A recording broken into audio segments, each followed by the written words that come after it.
IMDS 제출할 때마다 혹시 거절될까봐 가슴 졸이시나요? 오늘 이 시간에는요, 그 막연한 불안감을 아주 명확한 기술적인 판단으로 바꾸는 법, 제가 확실하게 알려드리겠습니다. 이 한마디, 이거 거절될까?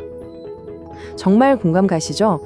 IMDS 처음 하시는 분들은 말할 것도 없고요. 사실 몇 년씩 한 베테랑들도 제출 버튼 누르기 직전에는 항상 이 생각이 스친다고 해요. 우리 마음속에 떠오르는 바로 그 질문이죠. 그래서 오늘 우리의 목표는 아주 명확합니다. 이거 왠지 거절될 것 같은데? 하는 그 막연한 느낌의 문제를요, 딱 떨어지는 기술의 문제로 바꿔버리는 거예요. 이제 더 이상 감으로 일하는 게 아니라 정확한 체크리스트를 가지고 일하게 되는 거죠. 네, 그래서 오늘 우리가 함께 살펴볼 내용들입니다. 먼저 그 불안한 질문의 뿌리부터 알아보고 그 다음에 구조, 물질, 기밀 처리 이 세 가지 핵심 포인트를 딱딱 짚어볼 거예요. 그리고 마지막에는 이 모든 걸 합쳐서 불안감을 어떻게 자신감 있는 판단으로 바꿀 수 있는지 그 방법을 알려드리겠습니다. 자, 그럼 바로 시작해볼까요? 자, 첫 번째 파트입니다. 바로 그 질문, 거절될까? 이 질문 뒤에 도대체 뭐가 숨어 있는지, 거절의 진짜 원인이 뭔지부터 제대로 파악하고 가야겠죠? 제가 확실하게 말씀드릴 수 있는 건요, IMDS 거절은 절대 운이 나빠서 생기는 게 아니라는 겁니다. 아주 명백한 이유가 있어요. IMDS 거절이 랜덤하게 일어나는 게 아니라고 말씀드렸죠? 여러분이 느끼는 그 불안의 정체는요, 바로 이 세 가지입니다. 구조가 틀렸거나, 규제 물질을 제대로 확인 안 했거나, 아니면 기밀 처리를 잘못했거나. 딱 이 세 가지 기술적인 규칙 위반에서 모든 문제가 시작되는 거예요.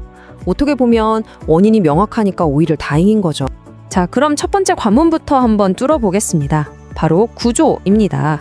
우리가 제출하는 데이터의 뼈대가 기술적으로 탄탄한지 확인하는 단계인데요. 여기서 가장 중요한 기준점, 모든 것의 시작은 바로 도면입니다. 도면과 똑같이 만드는 게 핵심이에요. 지금 보시는 이 계층 구조 있죠? 이건 뭐랄까, IMDS 세계의 헌법 제1조 같은 겁니다. 절대 불변의 황금률이에요. 조립품에서 시작해서 반제품, 재질, 그리고 가장 작은 단위인 물질까지 이 순서, 이 흐름은 절대로 깨트리면 안 됩니다. 이건 그냥 기본기 중에 기본기예요. 그럼 사람들이 주로 어떤 실수를 하느냐?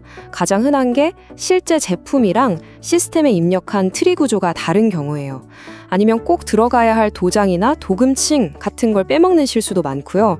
그리고 또 IMDS 레코멘데이션 001 같은 기본 중에 기본 규칙을 어기는 거, 그리고 완성차 업체에서 쓰지 말라고 콕 집어 얘기하는 그런 더미 컴포넌트 같은 걸 쓰는 거, 이런 것들이 바로 거절로 가는 지름길입니다. 자, 구조라는 첫 번째 산을 넘었으니 이제 두 번째 핵심 영역으로 가보겠습니다. 바로 물질이죠. 재료 안에 들어있는 이 화학물질들을 어떻게 다뤄야 하는지, 그 규제들을 어떻게 확인해야 하는지 지금부터 제대로 한번 파헤쳐 보겠습니다. 여기서 정말 중요한 포인트가 하나 있어요. 규제 물질이라고 해서 다 똑같은 규제 물질이 아니라는 겁니다. 지금 보시는 것처럼 어떤 상황에서도 절대 쓰면 안 되는 상시 금지 물질이 있고요. 또 어떤 특정 조건 하에서는 사용이 허가되는 제한 물질이 있어요. 이 둘을 똑같이 생각하고 접근하면 거기서부터 문제가 꼬이기 시작하는 겁니다. 명확하게 구분해야 해요. 자, 그럼 도대체 뭘 봐야 되느냐? 제가 여러분을 위해서 딱 정리해 왔습니다.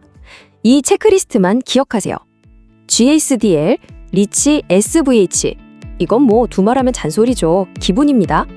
여기에 추가로 고객사, 그러니까 OEM별 블랙리스트까지 꼭 확인해야 하고요.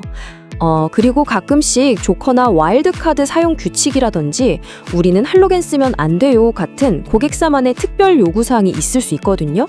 이런 것도 절대 놓치면 안 됩니다. 자, 이제 세 번째 주제입니다. 이거 정말 많은 분들이 헷갈려하고 또 궁금해하시는 부분이죠. 바로 기밀, 즉 컨피덴셜 처리입니다.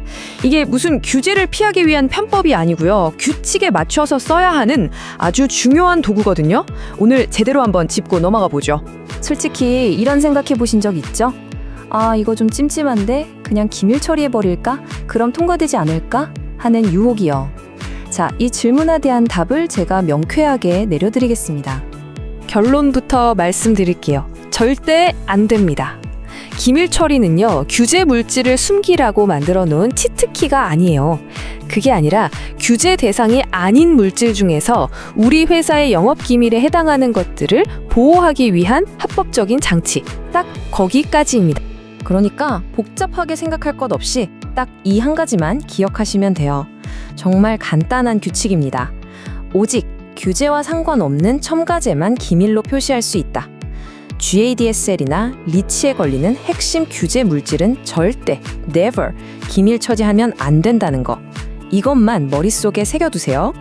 자, 이제 거의 다 왔습니다. 마지막 단계, 바로 최종 점검입니다. 고객사가 우리 데이터에서 오류를 찾아내기 전에 우리가 먼저 매의 눈으로 검토해서 실수를 싹 잡아내는 거죠. 일종의 셀프 검수 단계라고 보시면 됩니다. 제출 버튼에 손가락 올리기 바로 직전에 딱 이 5가지만 다시 한번 보세요.